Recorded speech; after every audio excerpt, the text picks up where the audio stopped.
नमस्कार दोस्तों, मैं राजेंद्र आप सभी लोगों का स्वागत करता हूं आपके अपने अपने यूट्यूब चैनल राजेंद्र क्लासेस में। दोस्तों, आज की वीडियो के अंदर हम करने वाले रीजनिंग के मोस्ट इम्पोर्टेंट क्वेश्चन जो यहां पर आपके एसएससी, एमटीएस एंड हवलदार में बार-बार पूछे जा रहे हैं। तो दोस्तों, यहां पर आप क्लास में जुड़ गए हो तो यहां पर आप अंत तक बने रहिएगा, क्योंकि यहां पर मैं आपको important very very important question करवाने वाला हूं जो यहाँ पर आपके एग्जामों के अंदर बार-बार पूछे जा रहे हैं। तो चलिएगा दोस्तों, हम आज की वीडियो को बिना देरी करे हुए स्टार्ट करते हैं। और यहाँ पर अभी तक आपने हमारे यूट्यूब चैनल राजन क्लासेस को सब्सक्राइब नहीं किया है तो चैनल को सब्सक्राइब कर लीजिएगा, ताकि आने वाली वीडियो का नोटिफिकेशन आपको तुरंत मिल जाए। चलिएगा दोस्तों, हम आज की वीडियो को स्टार्ट करते हैं। देखिएगा दोस्तों, यहाँ पर आपका पहला क्वेश्चन है। यहाँ पर उस आकृति का चयन कीजिए जो आकृति के दाईं ओर दर्पण को रखने पर निर्मित होने वाले दर्पण प्रतिबिंब को दर्शाती है।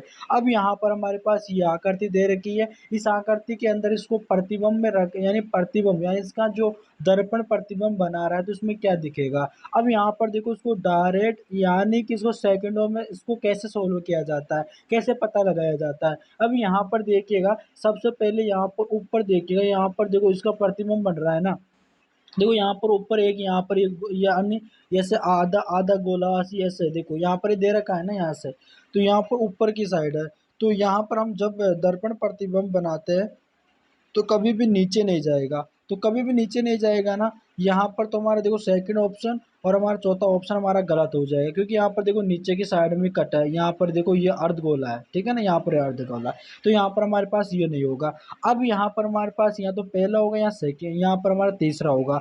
तो हम कैसे पता लगाया जा सकता है। अब देखिएगा दोस्तों, यहाँ पर आपको ट्रिंगल दे रखा है ना, यहाँ पर ये वाला, इसका देखो मुंह इधर की साइड है, इधर की साइड है ना, ये मुंह इधर की साइड है। जब इसका दर्पण प्रतिबिंब बनेगा ना तो यहाँ पर ये इस साइड का हो जाएगा, यहाँ पर ऐसा हो जाएगा। कैसे हो जाएगा दोस्तों, यहाँ पर इसका उल्टा हो जाएगा। अब यहाँ पर उल्टा कैसे होगा, अब देखिएगा उल्टा कैसे होगा। जैसे कि यहाँ पर आपको ऐसा बना हुआ है ना, तो यहाँ पर आपका ऐसा बन जाएगा, ये इस प्रकार से बन जाएगा। यानी कि आपका यहाँ पर इधर की तरफ हो जाएगा, मुंह किधर हो जाएगा, यानी कि इसका इधर ऐसा हो जाएगा, ठीक है ना। अब यहाँ पर आपको किस ऑप्शन में मिल रहा है, अभी देखो यहाँ पर आपका फर्स्ट ऑप्शन मिल रहा है। तो यहाँ पर आपका फर्स्ट ऑप्शन राइट आंसर हो जाएगा इसका। इस प्रकार से आपका दर्पण प्रतिबिंब बनेगा और आपका तीसरा भी गलत हो जाएगा। तो यहाँ पर आपका पहला राइट आंसर आएगा। चलिएगा दोस्तों, हमारा नेक्स्ट क्वेश्चन है और हम उम्मीद करते हैं आपको क्वेश्चन समझ में आ गया होगा। चलिएगा दोस्तों, हमारा सेकंड क्वेश्चन है और सेकंड क्वेश्चन भी आपको जो बहुत ही इंपॉर्टेंट है। इस तरह से जो आपकी नंबर जो श्रृंखला होती है, लुप्त पद ज्ञात करना होता है, ऐसे आपको एग्जाम में पूछे जाते हैं। तो यहाँ पर आपको पता लगाना है कि इस क्वेश्चन मार्क पर आपका क्या आएगा। सबसे पहले यहाँ पर आप देखिएगा, इनके बीच में जो डिफरेंस आ रहा है वो ज़्यादा थोड़ी है। अगर ज़्यादा होगा तो उसको मल्टीपल करेंगे, अगर जो और भी ज़्यादा होगा तो हम इसको स्क्वायर यानी कि स्क्वायर करेंगे। तो यहाँ पर जो इसका जो डिफरेंस आ रहा है वो थोड़ा कम आ रहा है, तो हम इसका जो है ना प्लस माइनस करके देखते हैं। अब यहाँ पर 110 112 यानी +2 हो गया, कितना हो गया, +2 हो गया। और 112 से 115 हो गया, +3 हो गया, ठीक है। अब 115 से 120 हो गया, तो यहाँ पर आपका +5 हो गया। अब 120 से यहाँ पर 127 हो गया, यहाँ पर प्लस का 7 हो गया। अब यहाँ पर प्लस का 7 हो गया। अब 127 से 138 हो गया, तो यहाँ पर आपका कितना हो जाएगा, प्लस के 11 हो जाएगा। अब यहाँ पर प्लस के 11 हो जाएगा ना, तो यहाँ पर आपको देखो क्या पता चल रहा है, 2 3 5 7 11 है। यहाँ पर आपके प्राइम नंबर आपका आ रहा है, क्या आ रहा है, आपका प्राइम नंबर आ रहा है। अगर आपका प्राइम नंबर आ रहा है ना, तो यहाँ पर आपका क्या आएगा, 11 के बाद में आपका क्या आता है, प्लस का 13 आएगा। तो यहाँ पर जब 138 के अंदर मैं 13 जोड़ दूंगा तो मेरे पास यहाँ पर मेरे पास आंसर क्या आ जाएगा, यहाँ पर 151 आ जाएगा। यानी कि क्वेश्चन मार्क पर मेरे पास 151 आ जाएगा। इसलिए मेरा ऑप्शन नंबर बी आपका करेक्ट आंसर होगा। उम्मीद है आपको समझ में आ गया होगा। चलिएगा दोस्तों, नेक्स्ट क्वेश्चन है, घनों की संख्या ज्ञात करनी है। इस प्रकार का आपका जो आता है और आपको इसके अंदर घनों की संख्या ज्ञात करनी होती है। देखो यहाँ पर भी एक है, यहाँ पर भी एक है, यहाँ पर भी एक है। डाइस में आपको तीनों एक दे रखा है। तो यहाँ पर 1 2 3, यहाँ पर 1 2 और यहाँ पर 2 और 3 आ जाएगा, ठीक है। यहाँ पर 3 चल रहा है, 1 2 और 3, ठीक है। यहाँ पर 1 2 और 3 इस प्रकार से आपका चल रहा है। तो यहाँ पर जब भी इस प्रकार की कंडीशन आती है, 1 2 3 और 1 2 3 आता है, तो यहाँ पर इसका एक फॉर्मूला होता है, आपके लंबाई गुणे और चौड़ाई गुणे ऊंचाई, ठीक है। यहाँ पर हम करेंगे 3 गुणे 3 गुणे 3, ठीक है। तो यहाँ पर 3 का क्यूब हो गया, तो यहाँ पर 27 आ गया। यहाँ पर आप डायरेक्ट आंसर दे सकते हो, तो इसका राइट आंसर होगा बी, यानी कि ऑप्शन नंबर 27 आ गया। ठीक है, ऑप्शन नंबर यहाँ पर आपका बी आएगा, करेक्ट आंसर यानी 27 आएगा। चलिएगा दोस्तों, नेक्स्ट क्वेश्चन है, और नेक्स्ट क्वेश्चन है, उस संख्याओं के समूह का चयन करें जो संख्याओं के निम्नलिखित समूह को समान है। देखो यहाँ पर सबसे पहले इसका पता लगाना पड़ेगा कि इसके अंदर लॉजिक क्या लग रहा है, इसके बाद में हमें पता चलेगा कि ऑप्शन में क्या आएगा। अब देखिएगा यहाँ पर देखो लॉजिक क्या चल रहा है। यहाँ पर 2 का स्क्वायर कितना होता है 4, और प्लस यहाँ पर एक जोड़ दूंगा तो 5 आ जाएगा। ठीक है, यह वाला 5 आ जाएगा। अब यहाँ पर इस 5 के अंदर क्या करूँगा, 5 का स्क्वायर यानी 25 प्लस 1 कर दूंगा तो 26 आ जाएगा। इस तरह से आपका बढ़ रहा है, तो यहाँ पर आपका राइट ऑप्शन होगा। देखिएगा, तो इसी तरह से यहाँ पर ये लॉजिक लग रहा है ना, ऐसा ही लॉजिक इन ऑप्शनों में लगा के देखेंगे कौन सा ऑप्शन में ये लॉजिक लग रहा है। पहला ऑप्शन हम लेंगे, तो देखो 3 का स्क्वायर क्या होता है, 3 का स्क्वायर तो आपका 9 होता है, तो यहाँ पर तो अगली वाली तो 5 ही संख्या आ रही, तो ये तो गलत हो जाएगा। चलिएगा हम सेकंड ऑप्शन लेते हैं। सेकंड ऑप्शन 4 का स्क्वायर कितना होता है, 4 का स्क्वायर 16, और 16 के अंदर एक जोड़ूंगा 17 आएगा। ठीक है, तो यहाँ पर अगली 17 आ रहा है। अब 17 का स्क्वायर क्या होता है 289, और 289 के अंदर एक जोड़ूंगा तो 290 आएगा। जी, आपका ऑप्शन नंबर बी आपका करेक्ट आंसर हो जाएगा। चलिएगा दोस्तों, नेक्स्ट क्वेश्चन है, और नेक्स्ट क्वेश्चन देखो इंपॉर्टेंट क्वेश्चन है।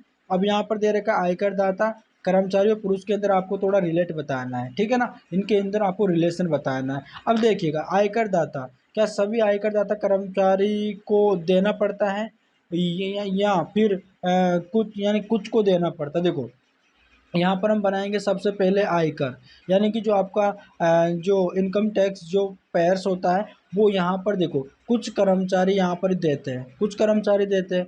और यहाँ पर रहे पुरुष की, तो यहाँ पर देखो आयकर दाता, यहाँ पर देखो कुछ यानी कुछ पुरुष आयकर दाता होते हैं और कुछ पुरुष यहाँ पर कर्मचारी होते हैं, सभी पुरुष थोड़ी होते हैं, तो यहाँ पर इनका आधा आधा हिस्सा आ जाएगा। इस प्रकार से आपका डायग्राम बनेगा, जो ऑप्शन नंबर आपका बी यानी कि आपका करेक्ट आंसर होगा। चलिएगा दोस्तों, नेक्स्ट क्वेश्चन है, और नेक्स्ट क्वेश्चन आपको शब्दकोश के अनुसार आपको व्यवस्थित करना होता है, यानी कि जिस प्रकार से आपकी मीनिंग होती है, यानी कि जिस प्रकार से आपकी ABCD होती है, जैसे कि ए आपके 1 नंबर पे आता है, बी 2 नंबर पे आता है, सी 3 नंबर पे आता है, और डी आपके 4 नंबर पे होता है। उसी तरह से हम इन यहाँ पर मीनिंगों को जमाएंगे। अब देखो यहाँ पर हम देखो सबसे पहले यहाँ पर इन मीनिंगों में देखें अपन, तो यहाँ पर देखो सब में शुरू शुरू में यहाँ पर डब्ल्यू आ रहा है, इसमें डब्ल्यू, इसमें डब्ल्यू, इसमें डब्ल्यू, इसमें डब्ल्यू, इसमें डब्ल्यू, तो इसमें तो पता ही नहीं चल रहा कि सबसे पहले कौन सा आएगा। अब यहाँ पर देखो अगला लेटर लेते हैं अपन, डब्ल्यू के बाद में ई आ रहा है, फिर इसके बाद में ई आ रहा है, इसके बाद में ओ आ रहा है, और यहाँ पर ई आ रहा है, और यहाँ पर ओ आ रहा है। तो यहाँ पर सबसे पहले यहाँ पर तो ये वाला ऑप्शन तो कट जाएगा, यानी कि ये, और पहले यानी तीसरा और पांचवा, तो यहाँ पर देखो ये पांचवा ऑप्शन कट जाएगा। ठीक है ना, पहला जो पांचवे से स्टार्ट तो नहीं होगा। ठीक है, हमने तीसरा और पांचवा ऑप्शन काट दिया। अब यहाँ पर देखते हैं, क्योंकि ओ आ रहा है, ओ तो ई के बाद में आता है, बहुत काफ़ी ज़्यादा जो है नंबरिंग पर आता है। अब यहाँ पर ई के अगला वाला लेंगे, देखो ई यहाँ पर ई के अगला वाला यहाँ पर ए आ रहा है, यहाँ पर एस आ रहा है। ठीक है, और यहाँ पर ए आ रहा है, तो देखो ई के बाद में ए, ठीक है, और यहाँ पर एस आ रहा है, तो यहाँ पर सेकंड वाला ऑप्शन भी नहीं आएगा, तो यानी ये ऑप्शन भी काट दीजिएगा, पहले नंबर पे दो वाला नहीं आएगा। ठीक है, अब यहाँ पर देखते हैं अपन, यहाँ पर इसको काट दीजिएगा। अब पहले और चौथे को देखेंगे, पहले और चौथे को देखेंगे अपन, तो डब्ल्यू ई आ रहा है, डब्ल्यू ई आ रहा है। ठीक है, एच भी टी भी आ रहा है, टी एच यानी टी एच आ गया, ई आ गया, आर आ गया, आई आ गया। ठीक है, यहाँ पर आई आ गया, और यहाँ पर देखो जेड आ रहा है, और यहाँ पर आपके जेड के बाद में यहाँ पर आपका एस आ रहा है, यानी 19, और यहाँ पर आपके जेड होता है आपके 26 नंबर पे। पहले क्या आता है आपका 19 वाला आता है ना, तो यानी कि आपका जो ऑप्शन स्टार्ट होगा वो यहाँ पर आपका फोर्थ ऑप्शन सबसे पहले आएगा, तो हमारा राइट आंसर होगा दोस्तों कौन सा, डी ऑप्शन। तो आपका ये सेकंड वाला गलत हो जाएगा। इस तरह से यहाँ पर सबसे पहले आपका 4 आएगा, फिर 1 आएगा, फिर 2 आएगा, फिर 5 आएगा, फिर 3 आएगा। इस तरह से आपका राइट आंसर होगा। उम्मीद है आपको अच्छी तरह से समझ में आ गया होगा। चलिएगा दोस्तों, नेक्स्ट क्वेश्चन है, निम्नलिखित आकृति में त्रिभुजों की संख्या ज्ञात करनी है। सबसे पहले देखो यहाँ पर आपको मोटे मोटे त्रिभुज, तो आपको देखो इसके अंदर 3 त्रिभुज दिख रहे हैं, इसके अंदर 3 त्रिभुज दिख रहे हैं, और यहाँ पर जो बड़ा वाला त्रिभुज है ना ये, इसके अंदर भी आपको 3 त्रिभुज दिख रहे हैं। तो मोटे मोटे तो कितने त्रिभुज हो गए, 3 3 3, यानी कि आपके 3 और 3 कितना 6, और 6 और 3 कितना हो जाएगा आपके 9 हो जाएंगे। ठीक है, 9 हो जाएंगे। अब यहाँ पर देखिएगा, अब यहाँ पर देखिएगा आप, यहाँ पर देखो ये वाला, यानी कि ये वाला, ये कितना हो गया आपका 10, और 10 और ये वाला 11। ठीक है, यहाँ पर ये वाला 11, और यहाँ पर ये नीचे वाला यहाँ पर ये 12, कितना हो गया 12। तो यहाँ पर इसके अंदर टोटल जो ट्रिंगल होंगे, टोटल जो आपके इसके अंदर त्रिभुजों की संख्या होगी वो 12 होगी, यानी ऑप्शन नंबर डी आपका करेक्ट आंसर हो जाएगा। ठीक है दोस्तों, तो दोस्तों आज की वीडियो के अंदर यही इंपॉर्टेंट क्वेश्चन रहने वाला है। और अगली वीडियो को दोस्तों अगर आप देखना चाहते हो, ऐसे इंपॉर्टेंट क्वेश्चन आप लेना चाहते हो, क्लास लेना चाहते हो, तो आप अपने चैनल को सब्सक्राइब कीजिएगा, ताकि जैसे क्लास यहाँ पर अपलोड होगी आपके पास तुरंत हो जाए, आपके पास तुरंत पहुँच जाएगी। और दोस्तों यहाँ पर आपको चैनल को सब्सक्राइब कर लेना है, ताकि आपके पास क्लास का नोटिफिकेशन आपके पास तुरंत आ जाए। चलेगा दोस्तों, हम मिलते हैं नेक्स्ट वीडियो में, तब तक के लिए धन्यवाद।